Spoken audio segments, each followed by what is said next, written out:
welcome everybody. We'll, in the interest of time, because we got a lot to talk about. I am so grateful you chose to come to this session. Suppliers, real quick. I've got a couple of suppliers. Raise your hand. Core, Granite, anyone? Do you need the suppliers? You kind of all blend in. That's great. I'm glad to have you here. We're going to talk about a lot of different use cases, why, and of course, as the session's called, from promise to profit and how to make the pivot. So what does that look like? We're going to dive right in. So we're going to kind of hit it in 3 sessions, just as you would expect. Talk about the promise, and some of these words I just like the 3 Ps, like the power of 3. We could probably choose other words, but the promise. So what are we selling? And of course, do we ever really use the word promise in technology? Do it? Does anyone say I promise it's going to work? I promise will be installed on time. Do you ever say that? Of course you don't, because you can't. But guess what? The customers, that's what they hear. They hear, oh, well, you promised. I never used the word promise, but you said it was going to do X. They hear the word promise. So from the customer standpoint, it's a promise. They're expecting to hear. So what is that? What's the process? And you'll see later. I kind of use that, flip that to pivot. How do you pivot? We're going to talk a little bit about that. And again, we got a lot to cover in 45 minutes, and I've been accused of talking fast. So I am recording it, and love to share with you and your team. And even if you want a one-on-one session, if you got more questions after this, just go through your SPDM or PDM or your customer success manager. We'll set it up. Then we're going to talk about the profit. Why are we selling it? What do the numbers look like? And what's the benefit? How do we talk about ROIs? Again, there's a lot to talk about. We're going to pack a lot in the next 40 minutes or so.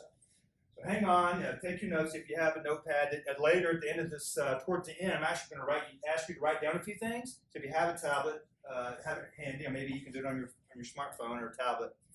So we'll dive in first to the promise.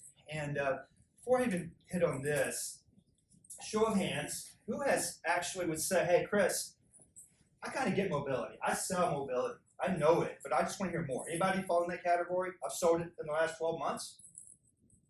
Okay, 30% of the room or so. How about IoT? Chris, I kind of get IoT. I know you, a couple. I get IoT. I get it. I'm anxious to hear what you have to say about it. How can you take it from promise to profit? Again, I have to give my buddy Greg Plum credit for that, by the way. Anyone know Greg Plum? Been in the channel for a while. He's the chair of the Emerging Technology Committee at CompTIA. And CompTIA does a lot of great work of educating partners, and we use a lot of their material as well. So the promise, what are we selling? And I want to bring this up. Has anyone not seen this slide or this chart? Anyone not seen it? Everybody's a couple? Okay. So if you're a partner, this is great. It's at checklist.polaris.com. I think it's a fantastic way to look at what are you offering your customers. I know so many partners of mine that have built a great agency selling just pure connectivity, whether it be coax, or fiber, or T1s back in the day. Obviously, there's so much more to sell. And actually, I have a partner who has a top best practice, I think. He's kind of old school. He actually prints them all out and puts it in a folder for his top 10 prospects. And he literally puts a line through them as he's had conversations. So he kind of covers everything. But what's the saying? If you're not selling to them, somebody else will. But we're obviously going to zero in on this category. And I would even, I meant to move this line down because I believe, video surveillance and drones are even a big part of IoT as well. But kind of have them separate from that. So, jumping in, this is the meat of the top 7 solutions that we're seeing from our engineers. We've actually surveyed our suppliers, going, hey, what are you seeing? What's coming across your desk? Okay. This is go and take a picture of if you want to take a picture of any of these slides. We can even get you the deck later. But AI video, interesting thing about that. AI, anyone not know AI, artificial intelligence and machine learning? Their very first IoT solution that was sold last year after our very first IoT Mobility Academy in Raleigh was this solution. And we're seeing it just continues to keep popping up. And one thing you'll find about IoT and mobility use cases, they're they cross over to all types of different verticals. So once you kind of understand and get to know the basic solutions, you'll see how they could go to different verticals. But the solution that was sold last year, it was in a county in North Carolina, right next to 95 and the Virginia border. Their problem was drug trafficking and human trafficking. Once the bad guys did what they did, they get on the highway, they're gone out of different jurisdictions. It's very difficult to catch them. They didn't have enough law enforcement as a small county. They didn't even have budget for this. But the Morse Code IT was a partner, and we were in Raleigh. 2 weeks later, he gets a phone call from a guy he met at a leads group. I love this story. And the guy goes, hey, he was an electrician. And he met him in a leads meeting. And he goes, hey, look, I'm over here at the county courthouse, and the county manager's asking me about, do I know anyone that can install cameras? I can install them, but I don't know where to get them. I don't know how they'd even use them. And they go, it's funny you should ask. I just went to a session on this. I know exactly who to call. So they started out with just a $5,000 budget that they had to scrape up from other parts of the departments, and now it's ballooned up to close to $20,000 a year later. And they just put these cameras at all these different intersections and on-ramps with the AI to read license plate recognition, and even can tell what the car was and what color the car was. So they're looking for a red Ford Mustang. Every time a red Ford Mustang went through the view of that camera, beep, it sent an alert to the nearest deputy and to the dispatcher. I mean, there was a saying a long time ago, you can't outrun the radio. You certainly can outrun AI cameras, because they will find you. You're not going to get away from them. And again, each one of these I feel like I could do a 45-minute session on, by the way. So I apologize in advance if you feel like I'm glossing over them. If you got a serious hard question, let's talk about it. Smart buildings, again, another area that I think is so exciting. By the way, if you don't know my background, I spent 17 years selling coax and fiber. Now, how in the world did I end up here? Because I got bored chasing down surveys and writing venture agreements, and I love technology. And I'm not an engineer, but I love technology, and I love this story. Smart buildings. I have a few partners in the Northeast or larger cities. They're like, Chris, I'm just tired of selling to CIOs and IT managers. I'm tired of dealing with surveys and writing entries. They only sell to commercial property owners. Huge underserved, mostly in our ecosystem. So they only deal with people that own commercial properties. And what kind of conversations are they having? What's going on in the commercial property industry right now? I mean, a lot of big companies are downsizing. This hybrid remote thing seems to be real, and it's real for a lot of companies. So a lot of commercial properties are going, how do I keep my tenants? How can I save money? So one particular, I don't think she's here, Benvu, but one of our business partners went and got a commercial real estate insurance license. Man, talk about going next level. So he actually can tell, hey, look, by the way, if you get these certain solutions, water monitoring, HVAC monitoring, access controls, air quality sensors, occupancy sensors, all these different sensors, this actually can help lower your insurance rate. Oh, and now you're a more attractive place to go. It's about the tenant experience at that point. So a lot of conversations around there. We're going to bring this back up when we get to number 7. Panic buttons. Yep. Give me some examples of what's going on in a complex business environment that IoT is going to help in this situation. With smart buildings? Yeah. Okay, so if you think about a commercial building, it's an office building, right? Access controls. There's a concern around going back to the AI video cameras. Cameras now can say, first of all, is this person even in the HR system? Do they belong here? Are they carrying a gun, or are they up to no good? I mean, that's one. Air quality sensors. If you think about this room, the CO2 level gets too high, but the temperature's just right, so the darkness not going to kick in. And what happens when the CO2 level is too high? A couple of things. One, we all get kind of drowsy. It also means there's no air circulation. So when you talk about bacteria, disease, and sicknesses, hey, that's using technology to make sure you're protecting your workforce. I mean, that's what I love about this. We could go down these rabbit holes so much. In fact, I think I may have an upcoming podcast on this very topic with Venvu, because they're doing stuff that I didn't even thought of. But lighting controls. Think about a large commercial building. The lights are on all day. If no one's in that hallway. You see it in the grocery stores now. You turn down the freezer section, all of a sudden the lights all come on, and same things are happening in office buildings, and it's saving the money on electricity. Even in the bathrooms. I saw. It's hard to believe this is something we talk about telecom in our channel, but even the paper towel dispensers. Isn't it kind of frustrating when you're dressed up in the suit, going to visit, you wash your hands, oh my God, there's no towels. So even having a sensor that notifies the janitor service or the housekeeper not to come in, refill that. So there are literally thousands of solutions. It just makes it a better experience for everybody. So we can go into those one-on-one as well. I got a lot of slides here. So panic buttons. Anyone heard of the panic button couple? Yeah, it's very, very popular. It's like 8 states now are requiring it. We're seeing, what is that? Think about even this hotel.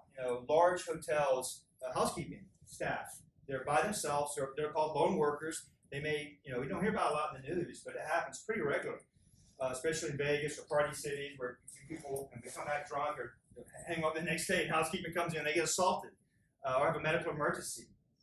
And again, this is the neat thing about this. It makes it hard to have a 45-minute session on. All these solutions are customizable and can be configured to whatever you need it to do. We're talking software here. This is software, so it can do whatever. So use that panic button. It could be a wearable, it could be a pendant, it could be a button on their cart. It can notify the front desk. It can automatically dial 911, and you have Bluetooth beacons throughout the building, so know exactly where they are. It's like I'm falling, I can't get up on steroids. You don't have to say a word, okay? And there are versions that do have the bidirectional voice communication built in as well. So we're seeing that kind of pick up because there's certain Marriott and Hilton brands and franchises that are making it mandatory for their entire franchise, different parts of the country. Oh, by the way, education. We're seeing, again, talk about how these solutions kind of cross over. There are education school systems that are getting it for teachers now. There are teachers that are like, hey, this is a big school. This is a college-sized school. I'm way down this hallway. And I feel kind of threatened at times because sometimes my students get a little rowdy. I need to be able to silently get some help down here. Thought that was pretty interesting. How about RTLS? Anyone want to take a stab on that? What that stands for? Real. Yeah, location, systems or solutions. I got healthcare in there because that's where we're seeing the most of this. But think about asset tracking within a building.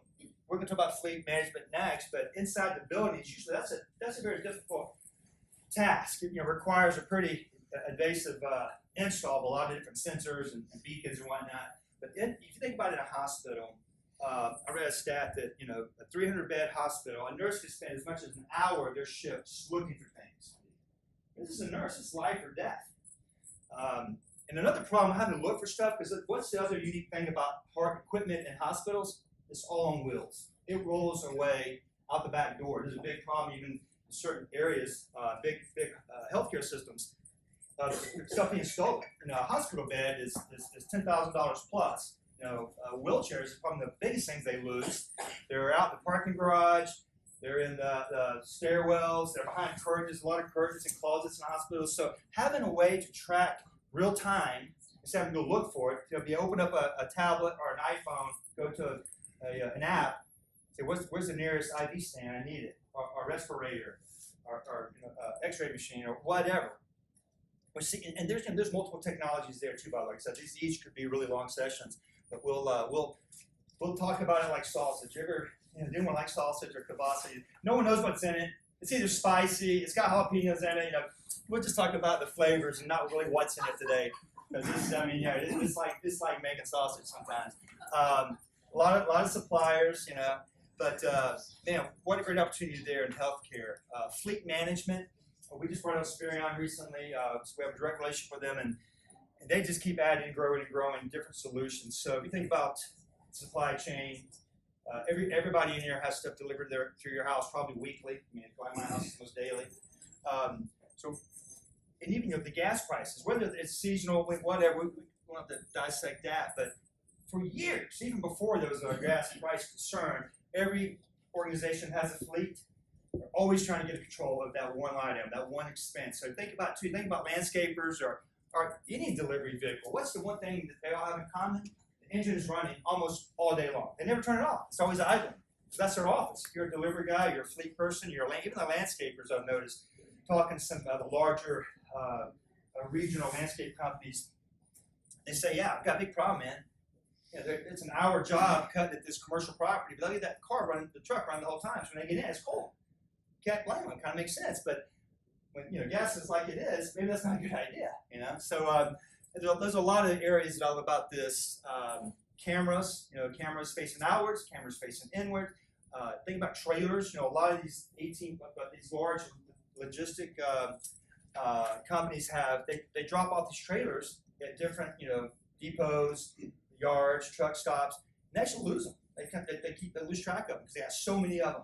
So having a tracker just that's independent of the truck, every now and then, Chris, my customer says they use the smartphone app. Well, that's great. You're tracking the phone. You're not tracking the vehicle, the asset. And even there's AI that when the driver gets in the truck, if this is a vehicle carrying sensitive, high dollar inventory, I don't know who you are. The truck won't start. I mean, that's pretty darn cool.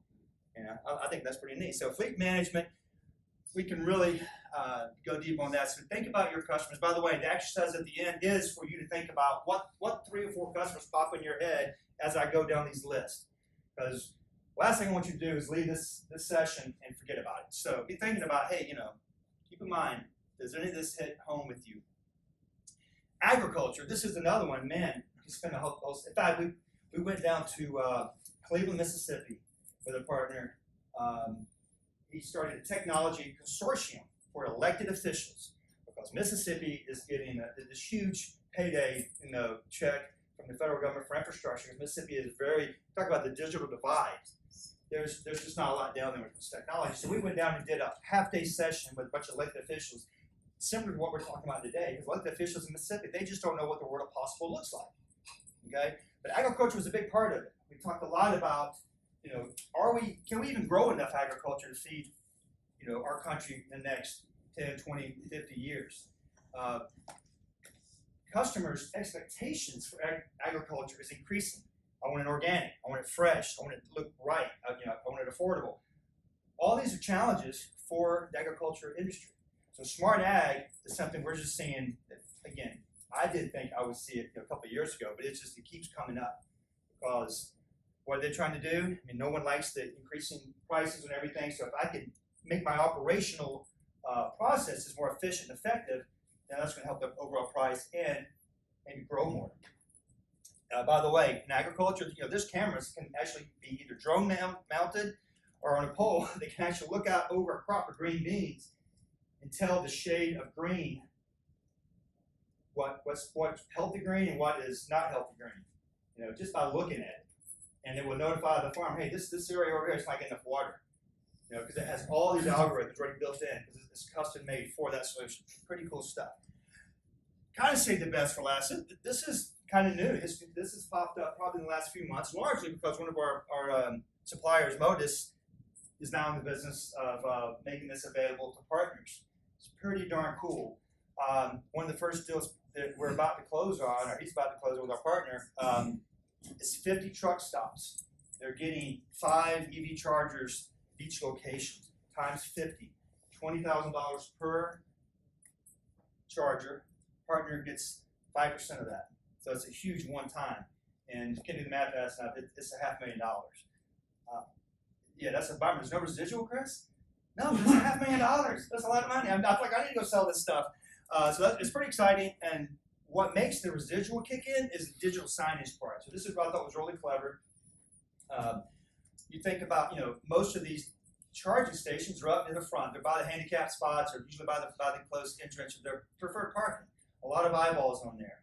And we're going to talk about a use case, an actual deal that closed recently in a moment, so I'll save that story for then. But EV chargers also really big in that smart building, going back to how can you make the property, commercial property, more attractive. Does anyone here drive a plug-in vehicle? Any Tesla owners, plug-in vehicles? Yeah, I just got one recently, and it's so cool until you can't find a charging station. And so there's a shortage of charging stations. So if you have any customers that own properties, multi-locations, retail, even MDUs. Does anyone work in the MDU space, the multi-dwelling units, apartments, condos? Huge opportunities there. I mean, those folks know how to build them and know how to manage them. They don't know about technology. Chris, who's the supplier for the EV charging? Modus Systems with a D. M-O-D-A-S. And there's a Motus with a T, different company, different solution, but M-O-D-A-S. Mr. Gonzalez walked in the room from Wireless Watchdogs. Thank you. Yeah. Talking about you later. Here you go. But EV chargers, kind of a new area. And the digital signage, recurring revenue, it's in the thousands in most cases. So the cool part about it is all the ads are already sold. So the end user, they just need to sign up on the ROE and they do a site survey to make sure the power grid on site can accommodate it. If they have to add a fuse box, reduce that, they take care of all that. It's all financed and it's paid for, you know, by the fees collected and by the ad revenue. So in most cases, there's no upfront cost for the customer, and that's huge. That's always the barrier of entrance is how much this will cost me. But they can select which ads show up and which ones don't. So you don't have to worry about advertising for their competitors, or if you're a retail store and you're carrying 100 different SKUs, that ad agency wants to know, hey, what are your top things you're trying to move? We'll contact that brand and sell them some spots, to advertise what's in your store. Makes a lot of sense. It can be done without the EV charger as well. Bingo, thank you. You can do digital signage standalone. That's right, standalone digital signage. You may have a use case on that, but that's a recent deal we're going to talk about in a moment. Exactly right. It can be standalone. Both of them can be. You can do chargers only. Of course, you do chargers only. It's just a big one up front payment, but the digital signage is where the residual kicks in for the partner. Oh, and the property owner, the end user customer is making a revenue slice as well. So, I think 1 through 6 I'm looking at. I feel like there's a lot of verticals for specific companies that have probably designed products around a lot of things that you said. Mm-hmm. So I guess the question is, how many partnerships has Polaris partnered with? Like, is this like, if you go to a hospital, are we creating from scratch, trying to come up with an IoT? Yeah. Or do you have 5 different providers that are specific? Because Everything I'm mentioning, we have a solution. but is it kind of like you have for. one per category, and so that's the thing I'm wondering is like how many people provide this type of product to, let's say, a trucking company? Yeah. Okay. Well, do we just have one option? Because I gotta No. understand like what's my competition when I'm walking in. Pick the one that we have 25. Yeah. And you actually have the ability to access all 25 of those? Yes. Yeah.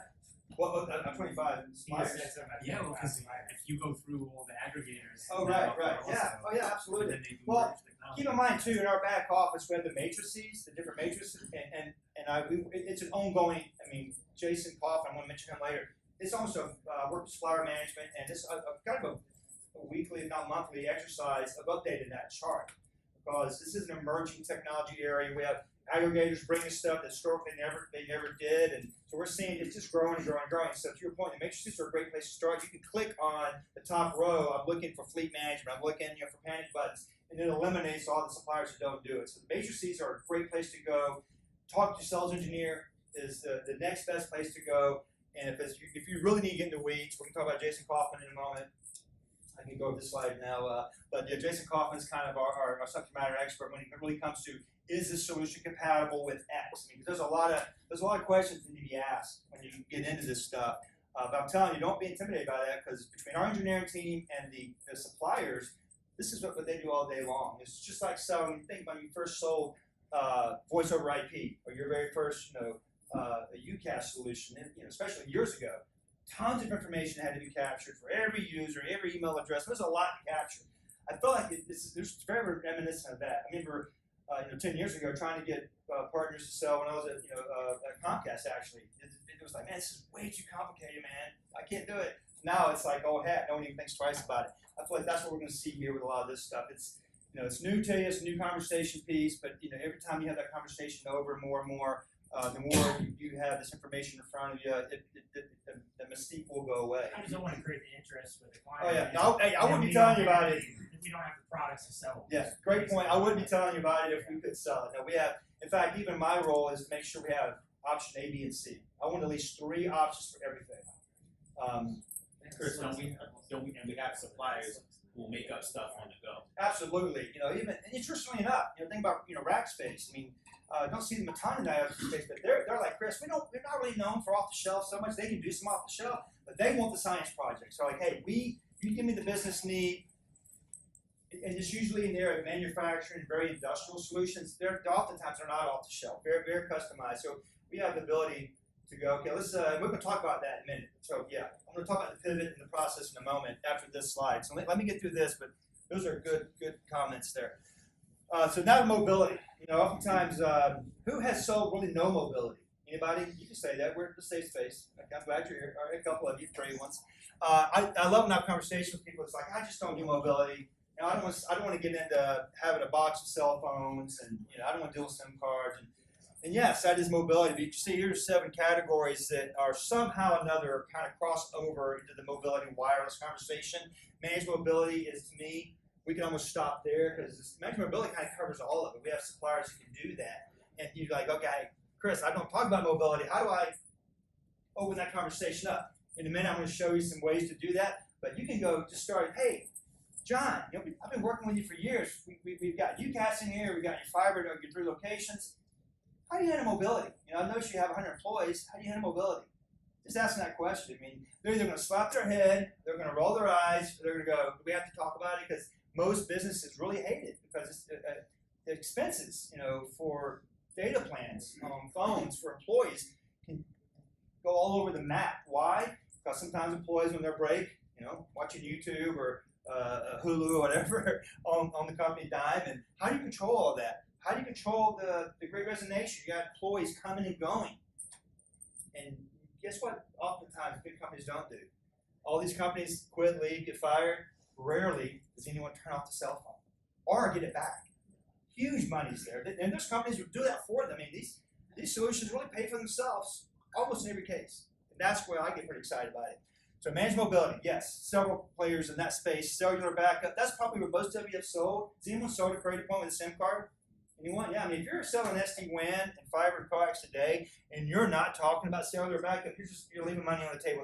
It's almost irresponsible, in my opinion, because landlines do go down. I mean, yes, everything goes down at some point, but having a diverse second or third connection, it's an easy sell. And I'm finding our suppliers are they're dialing it in. They're trying to lower the price. They're trying to make it easier. And if you get to know my background, I know a little bit about that. Spent some time at Sierra Wireless and Core. That's a hard product, believe it or not, to pull together and make it a OpEx offering.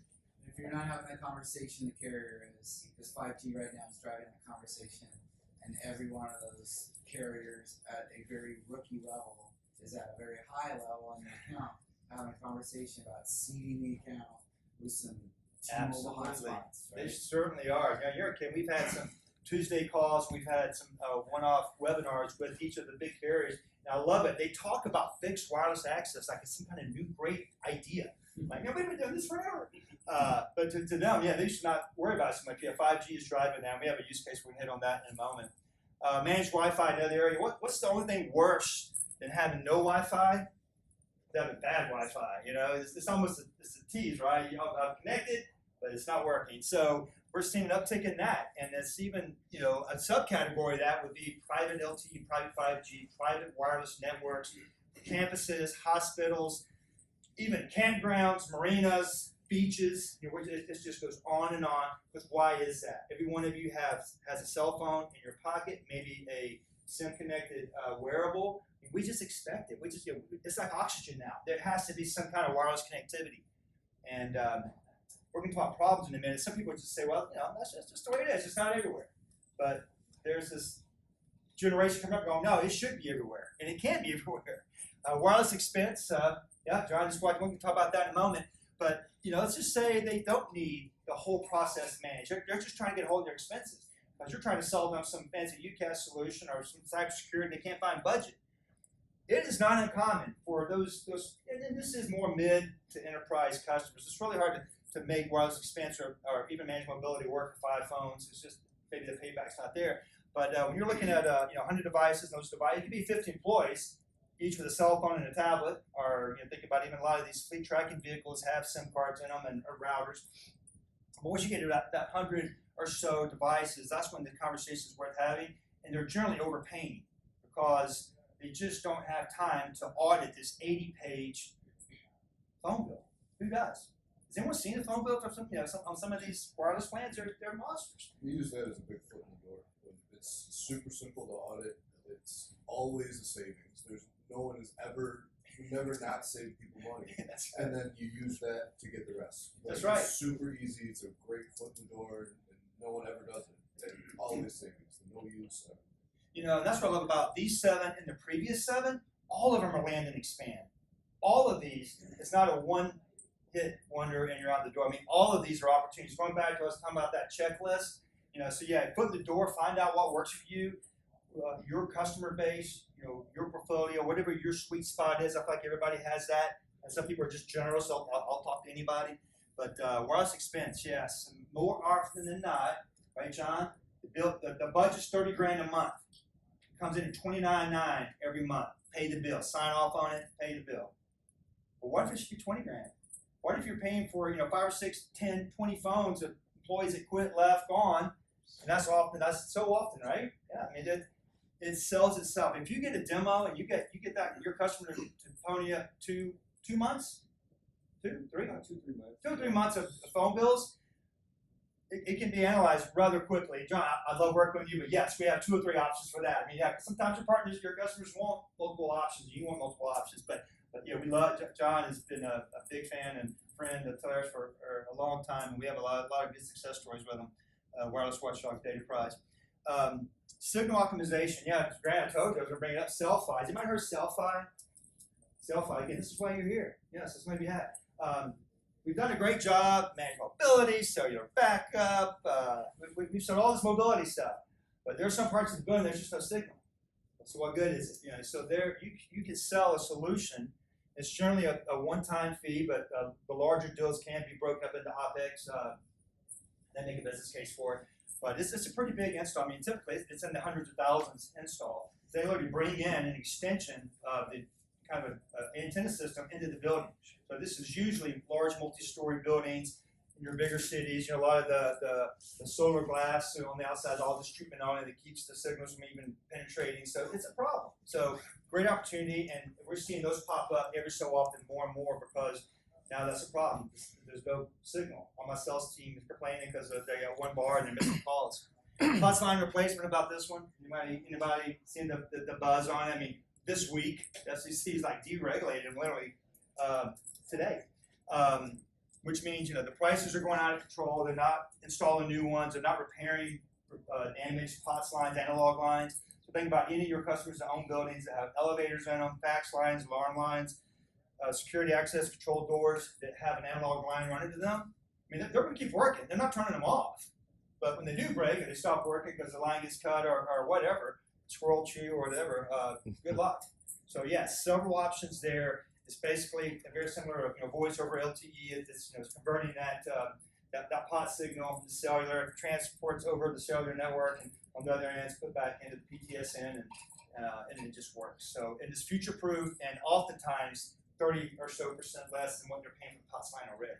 So even if it wasn't going away, you're saving them money and you're giving them a better solution. And they're not always cellular. They almost always have 2 SIM cards in them, but you can also plug in your cable modem or your fiber and go out over the landline at first. And if that fails, then you have that cellular backup. And for alarm lines, that's cool, and elevator lines. So that was the promise. Those are again high level. We're running out of time, but how do we sell it? The process. I'm going to click through these. If you've been to the academy, you've seen these. I won't spend a lot of time here, but bottom line, here's why it's so important to me that you get this. It's not a technology conversation. It's a business conversation. Why are your tenants leaving? What kind of complaints are you hearing? What part of your operational budget would you like to see decreased? Because a lot of this is operational focused. E&E. E&E. Anyone tell me what E&E stands for? There's got to be one academy alum that knows E&E.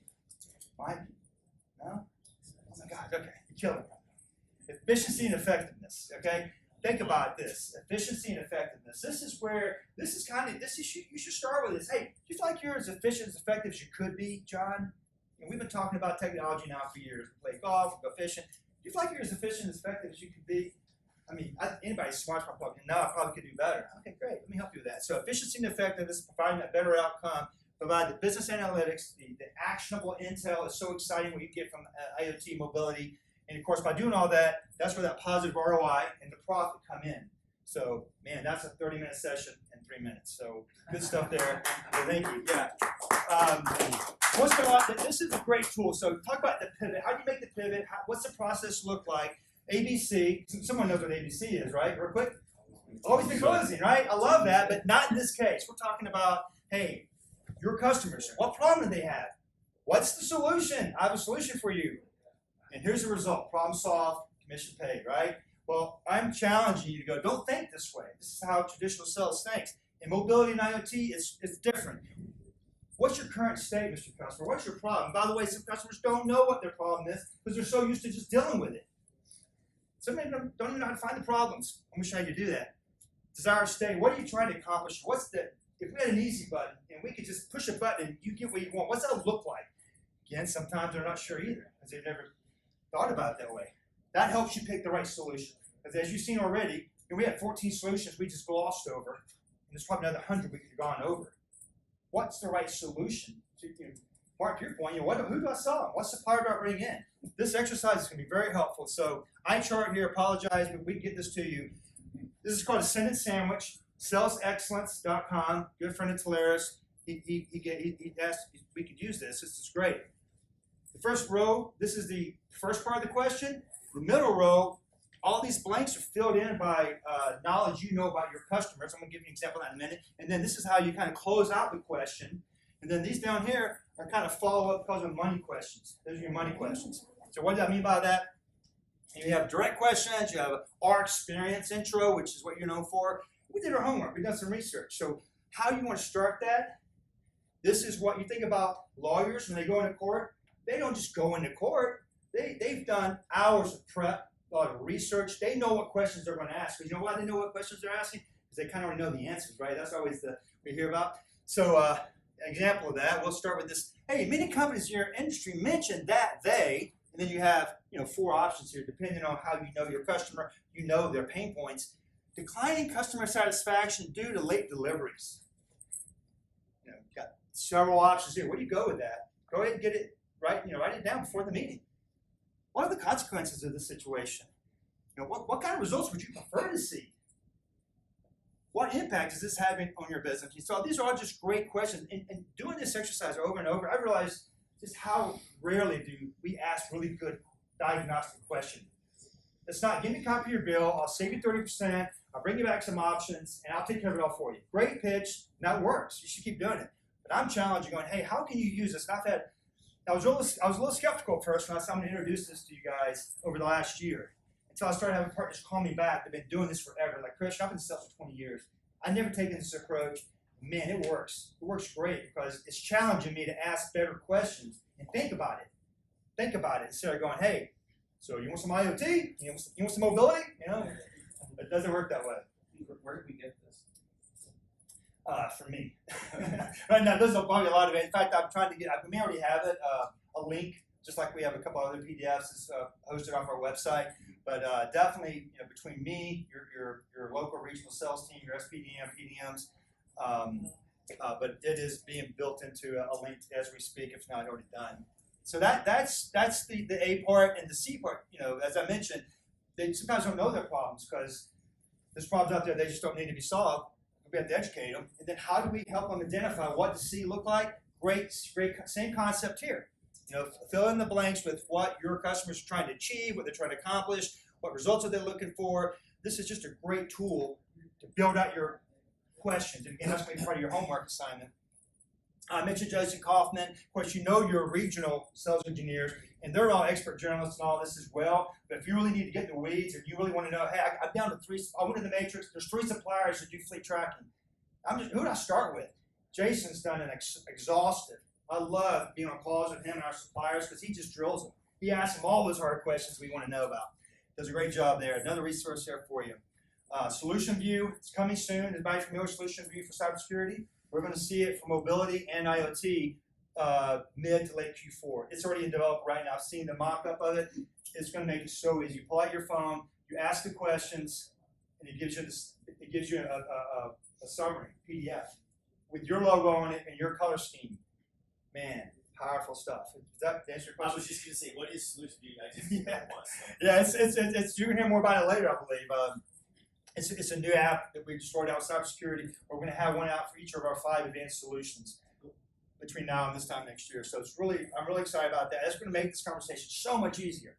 It's going to make recommendations. Oh, you're this kind of company. You identify as a fleet tracking logistics company. Companies that look like you generally need these solutions. Based off what you told me, you don't have these, and makes suggestions even. So it's going to be very, very intuitive, really cool stuff. Why are we selling this stuff? I love this. Quick numbers.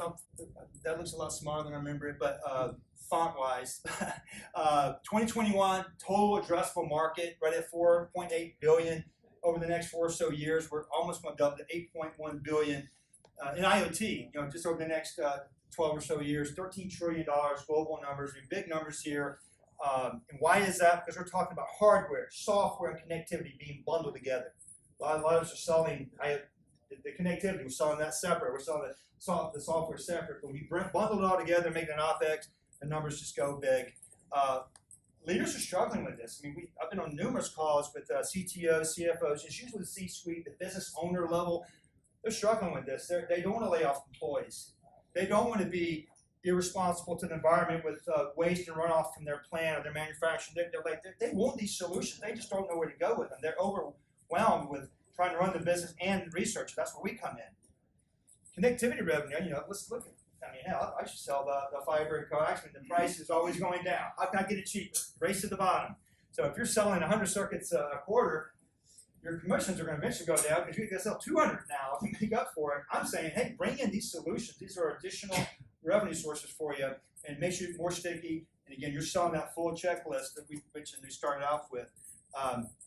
It was once emerging technology. It used to be a science project. No one wanted to get involved in it. I think we're coming out of that phase. It's becoming more mainstream. There's more companies and aggregators bringing it together, making it where it's not so complicated. But hear me, it's still going to be complicated. I mean, we're talking about a lot of moving parts, so I don't want to oversell it as this is easy. I'm going to try to go through these quick. We're almost out of time here. Big backup opportunity. Okay, this was with Epic, $33,000 a month. Those don't happen every week, but they're out there. You got someone's selling these deals. You just need a good backup solution for retail. Adventure Park, this is an IoT solution, 250 trash cans in an adventure park. Again, whoever thought to ask about their trash cans? Why is this a problem? They had 12 employees. 12 employees are paid to go and make sure all the trash cans weren't overflowing because you're charging someone $100 to come to the amusement park for the day. You want a nice experience. So with these sensors, now they have 3 employees. 3 employees can do the same work because technology's doing the rest of it. They only go to where the ones that are glowing red need to empty those. Really cool solution. By the way, once you get IoT in, next you can start talking about refrigeration monitoring, AI cameras, counting the crowd, how many people coming in. By the way, the computer's can recognize, hey, I don't know who that is, but I've seen that face before. He's been here before. It's good to know from a marketing standpoint. This is the digital signage. It's right at $19,000 a month. Digital signage only for CBD store. They were looking for additional revenue source. The owner didn't like putting posters up on the windows. If you think about a lot of retail stores, you still have posters and stuff hanging down and kind of blocks the view and all. So having a nice clean look with digital signage, ads running, took care of that. This is our wireless watchdog, $9,000 a month, and this is a great land and expand. You get in there, saving money, especially in this case, they were owned by a larger conglomerate. So now the parent companies even going, hey, let me look at this for the rest of our business units. Okay, once someone realizes you're helping them save money, grow their business, you're winning. Retail stores here. This is a cool one with Fortify. He had 40 stores with 17 of them. Could only get like DSL and just not a lot of options. And they wanted 5G out of the gate. Well, they couldn't do it last year. Now they can do 5G. So they called it back. Now it went from a $1,000 deal to $8,000 deal. And 17 sites have millimeter wave 5G, which means you have to have an additional external antenna added on top. So it's a little more, it's more expensive. There's more hardware involved than true 5G millimeter wave. But to be able to see that as a primary solution, we're seeing that more and more as well. It's not always heavy duty data usage though. So we talked about the promise, we talked about the pivot, why we sell, and the profit. We don't have time to now, but I want you to challenge yourself over the next day or so. Write down those prospects that came to mind. Circle the one oh my God, of those 3, me and Sam go way back. I'm going to have this conversation, and Sam will be a little forgiving if I screw this up. And maybe it's my first time having this conversation. Who's that going to be? And maybe put the asterisk. I need to get Chris and Jason Coffin on a call with me. We need to sort this out. But yeah, think about it. What information do you need to fill out that diagnostic question? Or if you already know it, what is that first diagnostic question going to look like? So that's the homework assignment. I want you to take that out. Some upcoming events. We have 2 more academies this year, Denver and Houston, Q4 there. And we also have a webinar for mobility on August 9th. So 3 opportunities to go a little more in depth.